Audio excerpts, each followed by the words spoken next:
Many believe that a leader stands above all others, issuing commands from a high throne, expecting unwavering obedience. But that is not the way of true leadership. That is not the way of Camelot.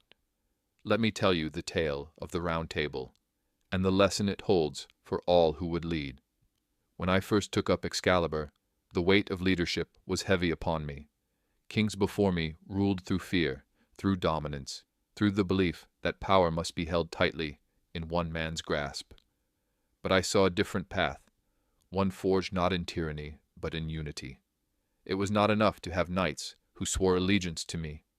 I needed knights who stood beside me, not beneath me. And so, the Round Table was born, not merely as a piece of furniture, but as a symbol of the leadership I wished to uphold. A circle where none sat above the other, where each voice carried weight, where each knight knew that his courage and wisdom mattered as much as mine. You see, great leaders do not hoard power. They share it. They empower those around them to rise, to lead, to bring forth their strengths for the good of all. A leader who clings to power alone will soon find himself alone indeed, but one who uplifts others will find his strength multiplied 100-fold. The Round Table was built on trust, on the knowledge that no one man holds all the wisdom in the world.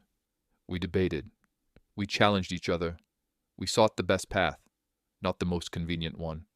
And through this, Camelot grew stronger, for its foundation was not built upon the will of one, but the minds and hearts of many.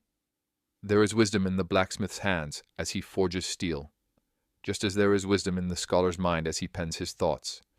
There is courage in the farmer who tills the land, just as there is courage in the knight who rides into battle.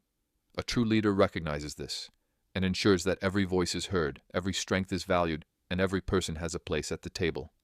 Equality in leadership is not weakness, it is strength.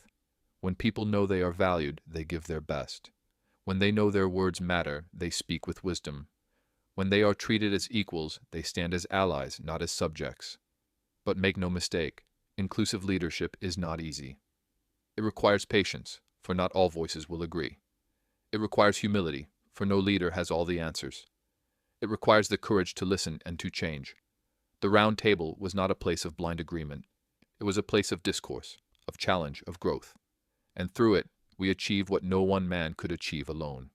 Look around you, in your home, in your work, in your community.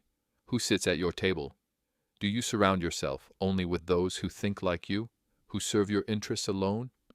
Or do you welcome voices different from your own, knowing that true wisdom comes from many minds, not one?